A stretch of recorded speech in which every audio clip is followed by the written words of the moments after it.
Okay, good afternoon. So, nandito na po ngayon yung Ranger number 2 natin. Katatapos niya lang ng 30,000 kilometers check.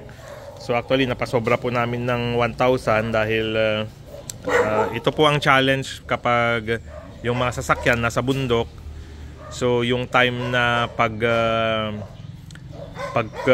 schedule sa kanila, let's say, ipapa-schedule na natin ng before. Kaso, yung kasa, yung linya ng mga magpapa-schedule is mahaba or hindi pa siya makababa kasi marami pang ginagawa sa taas. So yun yung lagi naming minamanage sa pagme-maintain. So 1,000 kilometers na pag sobra is okay naman po.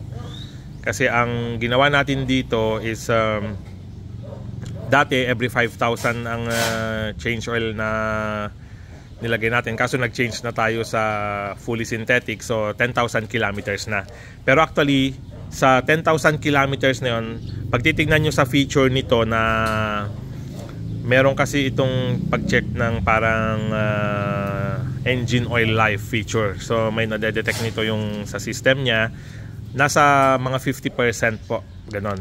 50 to 40 to 60% pa po yung engine oil life. So safe pa rin siya. Kaso nung na-last discuss ko po yun sa Ford, yun nga na at least pagdating ng change oil, ang sinusunod pa rin talaga natin is yung talagang nakasanayan na natin na 5,000 sa mineral base oil, and then sa fully synthetic 10,000. So although nakalagay doon na medyo nasa 50% pa yung engine oil life niya, so recommended na nadalin siya kung ano yung klase ng oil na ginamit. So yun po, binalik namin yung system na yun kasi medyo na-misinterpret po namin yung paggamit ng system na yun, na parang nung una akala namin kaya mong isagad yung engine oil life niya to 0% or 5%. Kasi parang ang alam namin, yung 5% na yon is yun yung safe pa rin, and yun ang indicator na nagsasabing mag-change oil ka na. So at least na-detect namin yung error na yon as early as possible kasi kinorek din kami sa Ford. So yun po, binalik natin. So itong 30,000 kilometers check po, i-update ko lang kayo. Quick update lang kasi may mga kasamahan tayo na nagtatanong. Ang worry kasi sa Ford is yung maintenance. So kahit kami po, bago lang itong Ford Ranger XL. So kumbaga gumagawa pa lang tayo ng history natin sa sasakyan na to. Pagdating sa maintainability, reliability, maintenance cost, fuel efficiency, or economy. So lahat po bago pa lang sa atin yan. And ang pinaka oldest natin na unit is yung kulay puti. Nasa magto 2 years na po yata yon. So yun ang so far pinakamahabang details or information na makukuhanan natin. So ito is April last year. So kung April last year, magwa 1 year na po siya ngayong April 2025. So naka 30,000 kilometers or 31,000 kilometers. So ang ginawa po rito sa 30,000 kilometers is basic po ng ito po nakalagay, ang next niya is 41,973 na. So 10,000 kilometers na yung kinuwan natin. So as usual po, ito yung mga sorry po, medyo mahangin. Ito po yung mga ginawa sa every 20,000 or 30,000. So engine oil change, replace oil filter, clean inspection of all brakes with universal cleaner, inspect all fluid levels, inspect aircon cooling performance, check and test engine battery, check and test lights, check and tighten bolts, perform unit multi-point inspection. So basic car wash, huli na po yan. Kasama na po yan sa 1,899 na charge nila sa labor. So brake information, okay pa naman po yung mga brakes nya. Battery information, sa battery information po, meron po sila niyan dito sa report. Yan po yung test report ng battery. And so far, good battery po siya. So, goods. And then ito rin po yung vehicle report card nila na nagkukan. So, ito po yung 30,000 kilometers. So Okay naman po, nasa green po lahat yung kanilang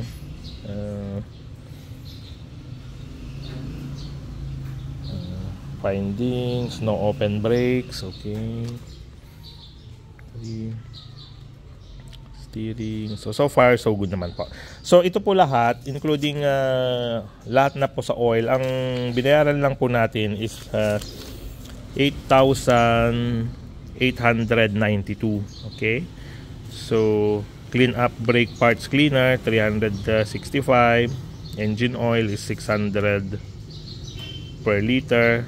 8 liters po ang kailangan natin, so 47. And then yung miscellaneous po, so umabot siya ng 8,882 po lahat. So kung titignan po natin, very naman po, very reasonable ang maintenance ng Ford. And then meron po kayong option, meron po silang ilalagay dyan na mga maglalagay sila ng mga coolant, ganon, top up, brake fluid top up, ganon. Yung mga yun po kasi marami kami rito sa Yarda, so pinapatanggal na po namin yun kasi kami na lang naman po ang naglalagay ng mga basic consumables na yan. Okay, so okay din po sa kanila, wala pong problema na ipatanggal yung mga yon. So sasabihin nyo lang po ng maaga para hindi nila gawin, kasi yun po yung nakalagay sa system generated job order nila, na once na ito yung 30,000 kilometers, ito yung 40,000 kilometers, ito yung mga ilalagay, i-check, and then pag kulang, lalagyan. So pwede nyo pong sabihin na yung mga ganong consumables, wiper fluid, radiator coolant, mga brake fluid, tanggalin na po. At basic po dapat na chinecheck natin yan every week, para kung kulang, tayo na po ang nagdadagdag. Mas makakamura po tayo ng malayo kapag tayo na ang naglalagay kaysa ipalagay po sa kasa. Okay? So yan po ang ating update ng 30,000 kilometer check ng ating Ford Ranger XL 2024. So sa mga nagtatanong po kung mahal ang maintenance, hindi naman po siya ganun kamahal, very reasonable naman po. Okay? So parang pa na rin po yan, parang normal po na maintenance check ng mga Japanese brands natin, almost the same po. Okay? So yun po yung ating isa, yun yung number 3 natin, wala yung number 1 ngayon. So 2020. So dalawang gray po ito, saka isang white. Okay? So far, kaya pa naman nila yung trabaho. So later on, kapag kailangan ulit, then saka po tayo magdagdag ulit. Very happy naman po tayo sa performance. So far, may mga nagtatanong din kung bakit hindi tayo kumukuha ng Hilux. So again, ang selling point po ng Ranger kasi is yung 5 years warranty. Napakalaking bagay po ng 5 years warranty na yon, or 150,000 kilometers.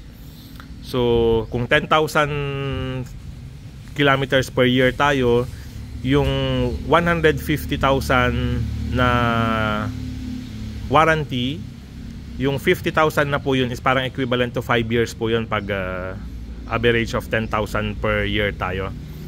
So imagine po yung ibinigay nilang peace of mind ng ganun kahabang warranty. Parang dinoble po nila yung warranty ng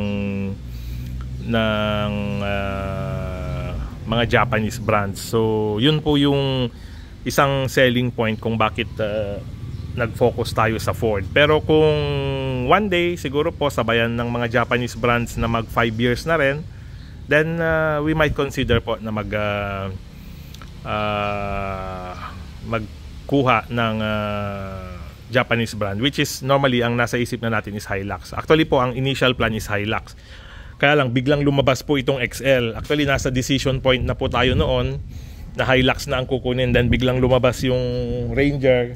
So tumawag po sila, sabi niya baka gusto nyong makita yung Ranger XL dito na display unit. So from that point po, nag-change na kami kaagad into Ford. Kasi kung data wise naman ang pag-uusapan, meron naman po tayong history ng Ford Ranger Raptor ng 5 years, and salamat sa Diyos at very happy tayo sa performance niya. And yun is mas marami pa pong electronics yun noon. And then comparing dito, which is manual, So far, very happy naman po tayo sa first Ranger natin. Kaya nung nagdagdag po tayo ng dalawa, Ranger pa rin yung kinuha natin. And again po, sa aesthetics, hindi naman po siya magpapahuli. Basic na yung mga nilagay nilang mga rain guard, yung mga bed liner, kasama na po lahat yan pag nilabas natin sa kasa. And then yung infotainment sa loob, yung mga all power, including side mirror, lahat po, napakalaking convenience na binigay niya. Kaso ang minomonitor natin ngayon, dahil sa sobrang high-tech nito, if i-compare natin sa lahat ng mga base model pickups, ito po ang pinaka para sa akin pinaka mataas yung design niya in terms of technology. Kaso ang nagsasuffer po is yung electrical system niya. So lalo na po dito sa 2024 natin, hindi po nagtagal yung mga batteries nila, bumigay kaagad. Pero yun nga po, ang kagandahan is under warranty siya. So worry free po tayo. And then hindi ko po matandaan kung itong number 2 or yung number 3 ang bumigay yung battery sa Quezon City. Then pinuntahan pa po nila sa Quezon City, dinala sa Libis, pinalitan ng battery kaagad. Walang ganun po kadali mag-claim ng warranty sa kanila. Sila na po ang nakipag-coordinate lahat. So tatawag na lang, sir, kukunin po yung sasakyan dyan, dadalhin sa Libis. Hindi lang po sila nagdala ng battery sa site na, kasi ang gusto po nila is i-check talaga yung sasakyan. So ganun po kaganda yung aftermarket sales support ng Ford. Kaya isa pa po yun sa talagang selling point ng Ford sa amin, kasi talagang never po kaming nahirapan na nag-claim ng warranty sa kanila. Napaka customer friendly ng nila, ng customer care nila. So hindi po yung maiinis ka dahil walang support and ang daming tinatanong, ang daming kuskus balungos para makapag-claim ka ng warranty. Wala po yun sa Ford. Talagang sabihin nyo po sa kanila yung problema, tumawag kayo sa hotline nila, then kahit saan po yung sasakyan pupuntahan nila, and tested na po namin yan sa pag-operate namin ng Ford Rangers. Okay? So yun lang po ang ating update, and mag-update po ako from time to time kasi marami po tayong mga nag-message na mga viewers, lalo na yung mga nakasanayan na Japanese brands ang kukunin. And then nung fini-feature po natin itong XL, then nare-realize nila na parang nagkakaroon sila ng second thought ngayon, dahil nga po sa pag kinuha natin yung difference ng features nitong XL versus sa nilalaban na Hilux, which is yun po yung market leader pagdating sa pickup trucks. Then parang ang layo nga naman ng mga features na binibigay ng convenience nito, yung design, and alam naman po natin na Ford, isa po sila, or I think sila yung talagang pioneer pagdating sa pickup truck. So inaalagaan din po nila yung yung branding nila na yon. And then of course, as time evolves, nag-evolve din ang ating technology. So doon po lumalabas yung maraming mga features ngayon na kung tutuusin hindi naman natin kailangan, pero nilalagay na nila doon kasi nandyan na siya dahil nasa technology years na po tayo ahead. So talagang hindi na po natin maikukan yan, matatanggal. So the more na lumalabas yung mga bagong sasakyan, the more na lumalabas yung mga bagong features na kung minsan sa tingin natin hindi na kailangan. Pero because of technology evolvement or nagkukan na tayo, i-improve. So, maganda tong feature na to. Nilalagay na nila, although kung tutuusin, kung titingnan mo, hindi naman na rin talaga dapat kailangan. Pero yung mga conveniences ng mga all power like side mirror, windows, lahat, napakaganda pong additional nun. Kaso yun po, meron laging pros and cons pagdating sa pag-design ng sasakyan, na kapag the more na binilagyan natin ng feature, meron at merong magsasuffer. And sa technology, yung nabanggit ko nga po kanina, electrical system po ang dyan, ang talagang nakikita kong mag-absorb lahat ng loads na yun. Kasi all manual naman po ito, 4-wheel drive. So yung mga mechanical stuff is mechanical. Pag nag-breakdown po sila, breakdown talaga. Kaso pagdating sa electronics, dyan po nagkakaroon ng kamot ng ulo yung maintenance, lalo pag wala tayo sa special equipment na magre-read ng mga fault codes. So dyan na po humihirap yung pag-maintain. Pero so far, dahil bago pa sila, so happy naman po, walang trouble, and safe naman po lagi. Airbag, kumpleto naman po siya sa safety features. So sama-sama po tayong i-monitor yung reliability ng sasakyan na to, kasi nabiyayaan po tayo ng Panginoon na isa tayo sa mga early adopters ng Ford Ranger XL. So yun po, i-update ko na lang po from time to time kung ano yung mga updates natin sa mga Rangers natin. And again, sa mga nagtatanong po kung sulit ba and happy ba tayo, yes po, para sa amin sulit na sulit po yung gamit nitong mga Rangers natin. Happy ba tayo? Yes po, very happy sa performance, sa after sales support. Very happy po tayo lahat yan sa binibigay na support and product performance ng Ford. Okay? So, yun lang po, at marami pong salamat. Mag-update na lang po ako ulit from time to time. Okay? Thank you po.